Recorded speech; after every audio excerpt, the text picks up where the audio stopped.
Hello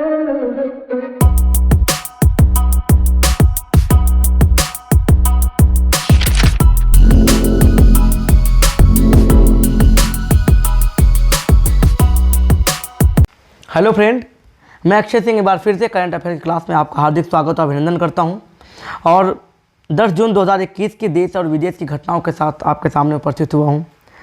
और आप लोगों की एग्ज़ाम की तैयारियां कैसे चल रही हैं? आने वाले एग्ज़ाम्स काफ़ी हैं, जैसे यूपीएससी का इंटरव्यू भी लगा हुआ है और पीसीएस के एग्ज़ाम्स भी हैं, आरओ का एग्ज़ाम है, रेलवे की ग्रुप बी की एग्ज़ाम आने वाली है, बैंक के एग्ज़ाम्स हैं और कुछ समय में ही बहुत जल्द एसएससी जीडी का नोटिफिकेशन आने वाला है।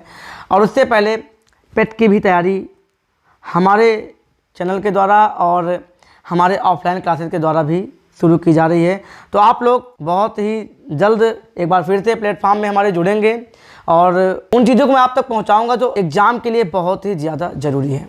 जुड़ते हैं करंट अफेयर की क्लास से और चलते हैं पहले क्वेश्चन की तरफ। क्यूएस वर्ल्ड यूनिवर्सिटी रैंकिंग 2022 के टॉप 200 में कितने भारतीय विश्वविद्यालयों को स्थान मिला है? तो इसका सही आंसर है 3 विश्वविद्यालयों को। क्यूएस क्वाकरेली साइमंड्स वैश्विक उच्च शिक्षा विश्लेषकों के द्वारा जारी क्यूएस वर्ल्ड यूनिवर्सिटी रैंकिंग 2022 के टॉप 200 में 3 भारतीय विश्वविद्यालयों को स्थान मिला है। आईआईएससी बेंगलुरु अनुसंधान के क्षेत्र में विश्व में पहला स्थान पाया है। यह जारी अंतर्राष्ट्रीय विश्वविद्यालय रैंकिंग का 18वां संस्करण है। निम्न में से किस राज्य के मुख्य सचिव रहे अनूप चंद्र पांडे देश के नए इलेक्शन कमिश्नर नियुक्त किए गए हैं? इसका सही आंसर है उत्तर प्रदेश। हाल ही में उत्तर प्रदेश राज्य के मुख्य सचिव रहे अनूप चंद्र पांडे देश के नए इलेक्शन कमिश्नर नियुक्त किए गए हैं। वे 1984 बैच के आईएएस ऑफिसर हैं। वे फरवरी 2019 में ही वह रिटायर हुए थे, लेकिन राज्य सरकार ने उनका कार्यकाल 6 महीने के लिए बढ़ा दिया था। इनमें से किस हाईकोर्ट ने हाल ही में ऐतिहासिक फैसला सुनाते हुए अब से लीगल की जगह A4 साइज पेपर यूज किए जाने की घोषणा की है? तो इसका सही आंसर है इलाहाबाद हाईकोर्ट।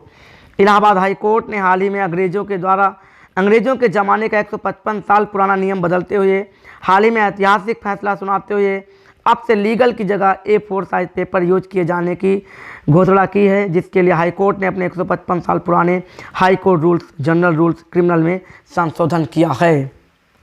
तो बहुत बहुत शुभकामनाएं, बहुत बहुत धन्यवाद इलाहाबाद हाईकोर्ट के इस मुहिम के लिए। जून 2021 से जून 2024 के लिए हाल ही में रणजीत सिंह दिसाले को किस विशिष्ट संस्था का नया शिक्षा सलाहकार नियुक्त किया गया है? तो इसका सही आंसर है विश्व बैंक। जून 2021 से जून 2024 के लिए हाल ही में रणजीत सिंह दिसाले को विश्व बैंक के नए शिक्षा सलाहकार के रूप में नियुक्त किया गया है। उन्हें लड़कियों की शिक्षा और QR कोड आधारित किताबों के अभियान को बढ़ावा देने के लिए ग्लोबल टीचर अवार्ड से भी सम्मानित किया गया था। भारत के सूक्ष्म लघु और मध्यम उद्यम कारोबार क्षेत्र के लिए विश्व बैंक ने कितने मिलियन डॉलर के कार्यक्रम को मंजूरी दे दी है? तो इसका सही आंसर है 500 मिलियन डॉलर। भारत के MSME क्षेत्र को बढ़ावा देने के लिए देश को राष्ट्रव्यापी पहल का समर्थन करने के लिए विश्व बैंक ने 500 मिलियन डॉलर के कार्यक्रम को मंजूरी दे दी है, जबकि international bank for reconstruction and development से 500 मिलियन अमेरिकी डॉलर के ऋण की परिपक्वता अवधि 18.5 वर्ष है। केंद्रीय मंत्रिमंडल ने हाल ही में भारतीय रेल को कितने मेगाहर्ट्ज फ्रीक्वेंसी बैंड में 5 मेगाहर्ट्ज स्पेक्ट्रम के आवंटन को मंजूरी दे दी है? तो इसका सही आंसर है 700 मेगाहर्ट्ज। केंद्रीय मंत्रिमंडल ने हाल ही में भारतीय रेल को स्टेशन परिसर एवं रेलगाड़ियों में सार्वजनिक बचाव व सुरक्षा सेवाओं के लिए 700 मेगाहर्ट्ज फ्रीक्वेंसी बैंड में 5 मेगाहर्ट्ज स्पेक्ट्रम के आवंटन को मंजूरी दे दी है। इस परियोजना में अनुमानित 25,000 करोड़ रुपए से अधिक का निवेश है। यह परियोजना अगले 5 वर्ष में पूरी हो जाएगी। इजरायल कोरोना काल में 15 जून से विश्व का कौन सा देश मास्क फ्री देश बन जाएगा? तो इसका सही आंसर है पहला। हाल ही में इजरायल के स्वास्थ्य मंत्री यूली एडलस्टीन ने यह घोषणा की है कि इजरायल कोरोना काल में 15 जून से विश्व का पहला मास्क फ्री देश बन जाएगा, जबकि हाल ही में इजरायल में 12 से 15 साल के बच्चों का कोरोना टीकाकरण भी शुरू किया जा चुका है। हाल ही में किस देश ने एक वैश्विक पहल mission innovation clean tech exchange launch किया है? तो इसका सही आंसर है भारत। भारत ने हाल ही में एक वैश्विक पहल mission innovation clean tech exchange launch किया है, जो कि स्वच्छ ऊर्जा नवाचार में तेजी लाने के लिए सदस्य देशों में एक नेटवर्क तैयार करेगा। भारत के इस मिशन को चिली द्वारा आयोजित innovating to net zero summit 2021 में लॉन्च किया गया है।